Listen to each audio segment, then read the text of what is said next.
eh? Scrabble in it.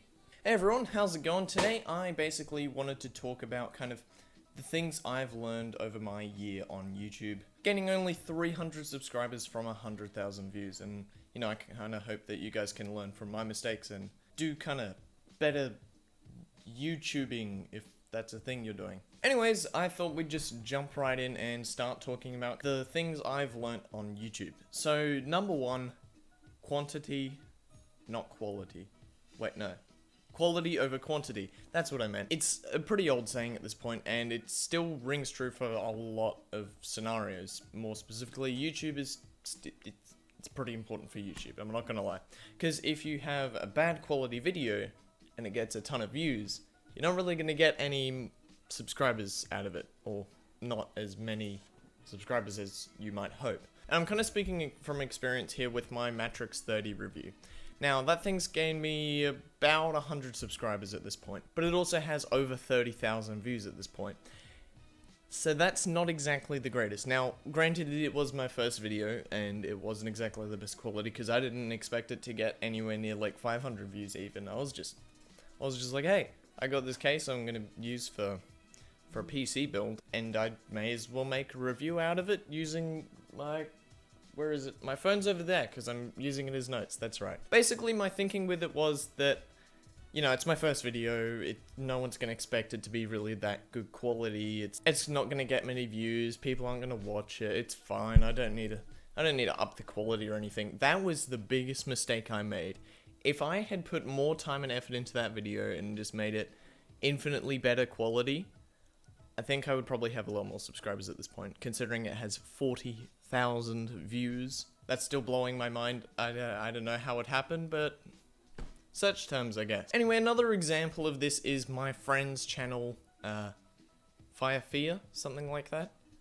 His name's Blake, he's a pretty sick-ass lad. Basically, he has one video with 6k views, and he is currently sitting at 130 subscribers.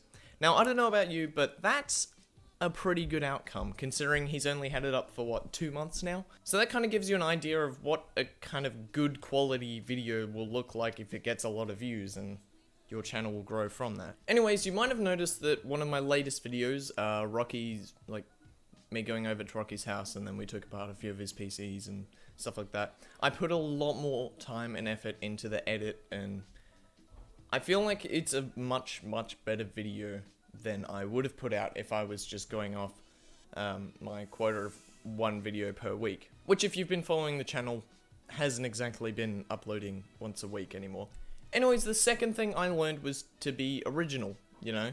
Have your own kind of thing that you do, you know? Bitwit has a funny personality, Jay's 2 cents digresses a lot, and Linus drops things.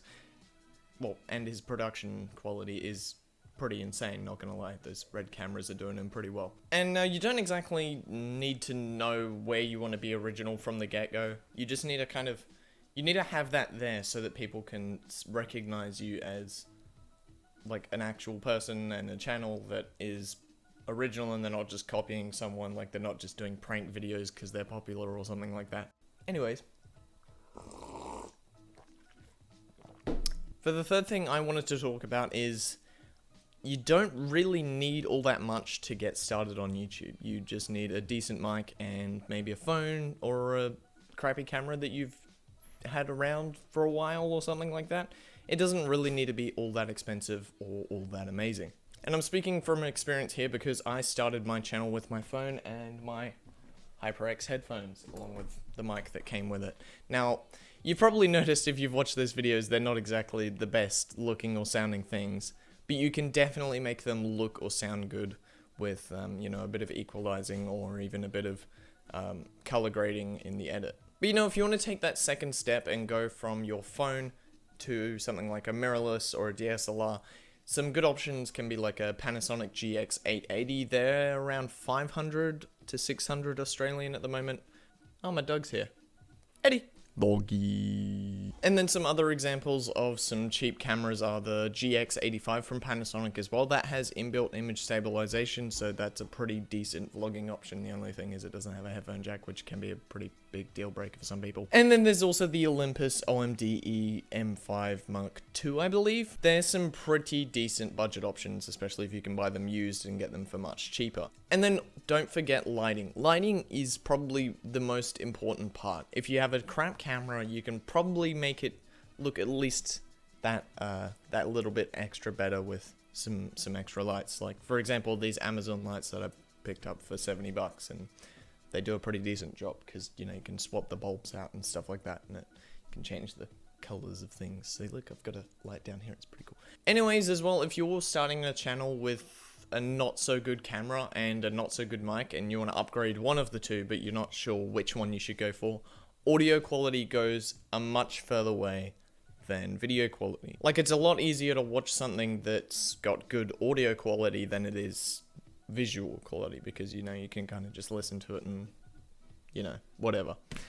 So yeah, if you're wondering what to upgrade first, go for your microphone. It is a more important part than your than your camera. Anyways, now I want to talk about some of the mistakes I've made on YouTube and how you can kind of learn from them and build on them, and, well, maybe not build on them, that'd be kind of weird. So number one is I tried to do a lot of videos with not the greatest quality. Like, I was trying to punch out one video a week, which doesn't seem like a lot, but when you've got a whole lot of other things going on that need attention, it can quickly fall quality-wise, like, really fast. Like, for example, some of the videos I made during that time was like a rant about the GT series cards, and then previous to that was cleaning a GPU block and cleaning my peripherals. I know there's a lot of cleaning things. That's, I guess, what happens when you run out of ideas. Fun fact, that GPU cleaning video is on 20 views, so look at where that got me. That was great. Anyways, the second mistake I made was kind of live streaming instead of making videos. For example, my PC NAS build, like, that was kind of a good stream because, you know, it was a PC build stream and it actually has something to do with the channel. But then I did a stream right after that one, about a week after, and, or maybe 2 weeks, I can't really remember, but that was a PC building simulator stream, and basically that didn't exactly go the greatest. And then after that, I uploaded a video which was me going over to Rocky's house and, you know, taking apart PCs and all that. And that one turned out pretty damn decently. I like that video. I actually took time to edit it, and it made me feel better about the video in the long term.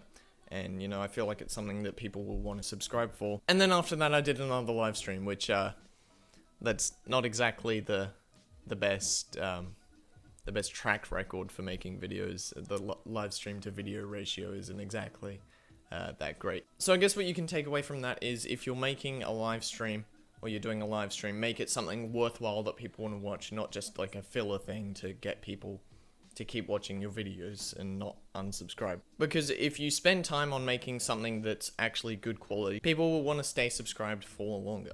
So just make sure that, you know, you're taking time with your videos to make them the best that they can be. And, you know, don't go with like some bad idea for a video, like something that can only really make a 2-minute long video that's not exactly enjoyable or informative or entertaining or anything. Anyways, coming back to the last point of this video, if you're not enjoying making videos on YouTube, you might want to consider changing the direction you want to go with it. Like, you know, find something that you do enjoy and make videos about that. Because if you don't do that, then you may as well just be working at Macca's and actually earning an income. Anyways, that's it for this video. If you enjoyed it, hit that like button. If you didn't, I guess hit the dislike button. And if you want to see more content from me, you might also want to hit that subscribe button down below. Anyway, that's it for this video, and I'll see you all in the next one. Peace.